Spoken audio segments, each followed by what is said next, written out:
तो चलिए चलते हैं साल 1556 में। जरा सोचिए उस हिंदुस्तान के बारे में जहां सत्ता का खेल मतलब अपने पीक पर था।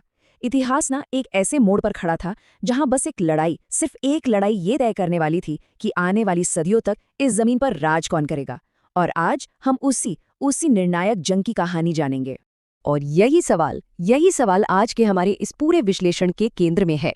क्या सच में किस्मत का एक छोटा सा पल, बस एक तीर, एक इतने बड़े साम्राज्य की तकदीर लिख सकता है? चलिए देखते हैं और साथ मिलकर इस सवाल का जवाब ढूंढते हैं। तो इस बड़ी टक्कर का मैदान बना पानीपत। एक तरफ थी मुगल सल्तनत जो अभी बस अपनी जड़ें जमा ही रही थी, और दूसरी तरफ था एक ऐसा सूरमा जिसने अपने दम पर अकेले दिल्ली के तख्त पर कब्जा कर लिया था। तो चलिए अब मिलते हैं इन दो सूरमाओं से। एक तरफ नौजवान अकबर जो अपने सबसे भरोसेमंद गार्डियन बैरम खान की देखरेख में मुगल साम्राज्य की कमान संभाल रहे थे, और उन्हें चुनौती दे रहे थे हेमू, एक ऐसे शासक जिन्होंने अपनी ताकत के बल पर खुद को विक्रमादित्य की उपाधि दी थी। लेकिन इस जंग को ठीक से समझने के लिए ना पहले हमें हेमू को जानना होगा। आखिर कौन थे ये हेमू? और यकीन मानिए, इनकी कहानी किसी फिल्मी स्क्रिप्ट से कम नहीं है। देखिए, हेमू का सफर शुरू हुआ था एक बहुत ही मामूली बाजार से। एक आम व्यापारी, लेकिन आंखों में सपने बहुत बड़े थे। अपनी काबिलियत और हिम्मत के दम पर वो बस एक के बाद एक सीढ़ियां चढ़ते चले गए। देखते ही देखते वो एक जबरदस्त सेनापति बने, फिर दिल्ली और आगरा को जीता, और आखिरकार खुद को हिंदुस्तान का बादशाह घोषित कर दिया। अब देखिए, दिल्ली जो किसी भी सल्तनत का दिल होती है, वो अब मुगलों के हाथ से जा चुकी थी। ये सिर्फ एक शहर का नुकसान नहीं था, नहीं, ये उनके वजूद पर, उनके होने पर एक सवाल था। अब उनके पास दो ही रास्ते थे, या तो सब कुछ हार मान ले या फिर पलटकर वार करें। लेकिन मुगल वो इतनी आसानी से हार मानने वालों में से नहीं थे। अकबर के संरक्षक बैरम खान एक बहुत ही अनुभवी और घाघ योद्धा थे। उन्होंने ठान लिया था कि इस चुनौती का तो मुंह तोड़ जवाब देना ही होगा।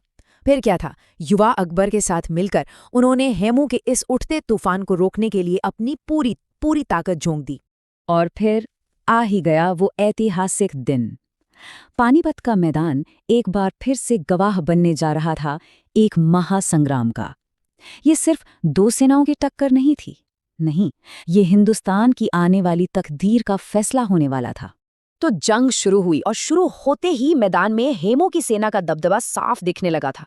उनके विशालकाय हाथी और माहिर सैनिक मुगलों पर सचमुच कहर बरपा रहे थे। एक पल को तो ऐसा लगने लगा था कि भाई मुगल सल्तनत का सूरज अब डूबने ही वाला है। हेमू के इतने जबरदस्त हमलों के सामने मुगल सेना के पैर उखड़ने लगे, सिपाही मैदान छोड़कर पीछे हटने लगे। सोचिए, एक इतना मजबूत साम्राज्य एक नए चैलेंजर के सामने घुटने टेकने पर मजबूर हो गया था। जब जीत और हार का फैसला बस लगभग हो ही चुका था, तभी कहानी में एक ऐसा मोड़ आया जिसके बारे में किसी ने भी नहीं सोचा था। हेमू जीत से बस एक कदम दूर थे, लेकिन ठीक उसी वक्त किस्मत ने अपना पासा फेंक दिया। न जाने कहां से एक तीर आया और सीधा हेमू की आंख में जा लगा। वो बुरी तरह जख्मी हुए, अपने हाथी से नीचे गिरे और बेहोश हो गए।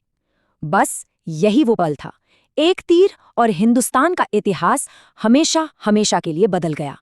अपने राजा को इस तरह गिरते देख हेमू की पूरी सेना में हड़कंप मच गया। सारा जोश, सारी हिम्मत सब खत्म।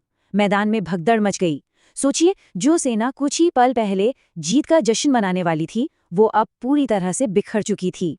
और इसी भगदड़ ने, इसी अफरा तफरी ने मुगलों को वो सुनहरा मौका दे दिया जिसका वो शायद बस इंतजार ही कर रहे थे। बैरम खान ने एक लम्हा भी बर्बाद नहीं किया।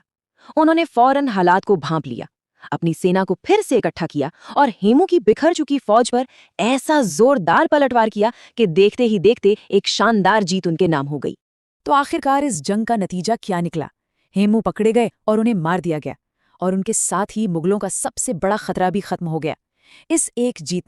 सिर्फ इस एक जीत ने अकबर के शासन को हिंदुस्तान में मजबूती से जमा दिया और आने वाली कई सदियों के लिए एक विशाल मुगल साम्राज्य की नींव रखी। पानीपत की दूसरी लड़ाई सिर्फ एक जंग की कहानी नहीं है, ये एक सबक भी है।